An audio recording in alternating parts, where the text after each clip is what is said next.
শুভ সকাল। তোমরা সবাই কেমন আছো? ভালো আছো, সুস্থ আছো? আজকের ব্লগটা আমি এখান থেকেই শুরু করছি। সকালবেলা ঘুম থেকে উঠে প্রথমে কাজ আগে ব্রাশটা করে নেওয়া। তো আমি সকাল সকাল ঘুম থেকে উঠে ব্রাশটা আগে করে নিয়েছি, ব্রাশটা করে মুখ টুক ধুয়ে নিয়েছি। সকালবেলা ঘুম থেকে উঠে মুখটা না ধুলে যেন ঘুমের রেস্টটাই কাটতে চায় না। তো আমার সকালবেলা প্রথমেই কাজ হলো ঘুম থেকে উঠে হাত মুখ ধুয়ে নেওয়া। ধুয়ে নিয়ে আমি আগে ফ্রেশ হয়ে নিয়েছি। নেওয়ার পরে এবার সকালবেলা চা খাওয়ার জন্য আমি চাটা করে নিচ্ছি। সকালবেলা চা বিস্কুট। আমার আবার প্রতিদিনের চা খাওয়ার অভ্যাস নেই, কিন্তু সকালবেলা বাড়িতে তো চা করতেই হয়। তো মনে করলাম আজকে আমার জন্য একটু চা বসাই। তো আমার জন্য আমি 1 কাপ চা করে নিয়েছি। আজকে সকালবেলা একটু চা বিস্কুট খাওয়া হবে ঘুম থেকে। তো আমার চা করাটা হয়ে গেছে। আমি এবার চাগুলো কাপে করে নিয়ে নেব। সবার জন্য চাগুলো নিয়ে নিচ্ছি। তো আমি সবাইকে চাগুলো দিয়ে দেব। তো আমি সকালবেলার এবার চাটা খেয়ে নেব। তো আমার চা খাওয়া কমপ্লিট হয়ে গেছে। ছেলেও ঘুম থেকে উঠে গেছে। তো মনে করলাম বিছানাগুলো গুছিয়ে নিই, কারণ বিছানাগুলো একটু টান টান করে না গুছালে ভালো লাগে না দেখতে। কেমন হয়ে থাকে ঘরটা, যেন মনে হয় যেন আগোছালো হয়ে রয়েছে ঘরগুলো। তো আমি প্রথমে আগে বিছানাগুলো গুছিয়ে নিয়েছি। 2টো বিছানা আমার গুছিয়ে কমপ্লিট করে নিতে হবে। তো আমার বিছানাগুলো সব গুছিয়ে নিয়েছি। আমার সকালবেলার কাজ সবই হয়ে গেছে, প্রায় বিছানা গুছানো আমার হয়ে গেছে। তো আমার জলখাবারও হয়ে গেছে। এবার আমার দুপুরবেলা রান্না-বান্না জন্য সব কিছু গুছিয়ে নিতে হবে। আমি আগে তরকারিগুলো কেটে নেব। তো আমার আজকে একটু বেরোনোর রয়েছে, তো আমি তাড়াতাড়ি করে রান্না-বান্না সেরে আমার বেরোতে হবে। তো আমি একটু তাড়াতাড়ি করে কাজগুলো আজকে করতে হবে। আমি ঝটপট করে তরকারিগুলো কেটে নিচ্ছি। কেটে গুছিয়ে নিতে হবে আমার।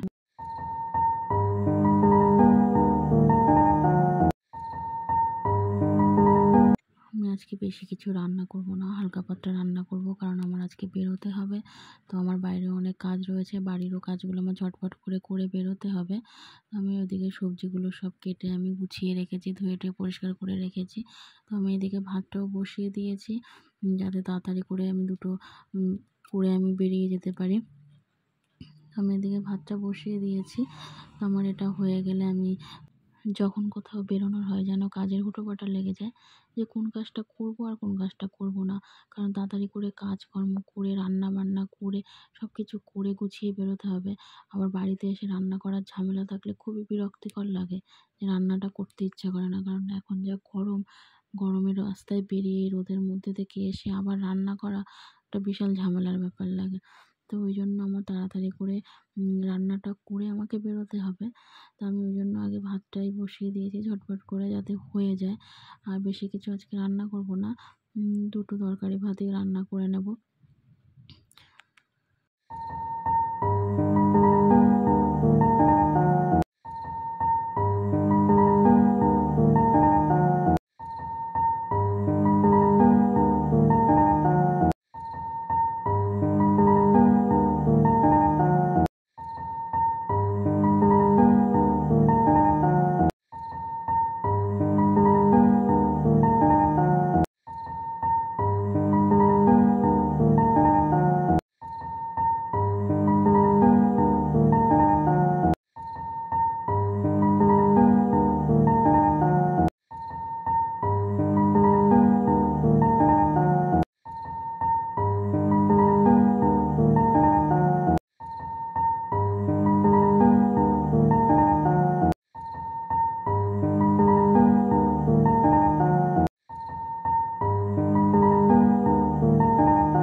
করে সেরে নিয়েছি।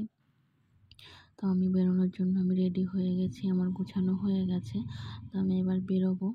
তো আজকের ভিডিওটা এই পর্যন্তই। তোমাদের কেমন লেগেছে? যদি ভালো লেগে থাকে কমেন্ট করো, আর প্রচুর প্রচুর লাইক করো, শেয়ার করো।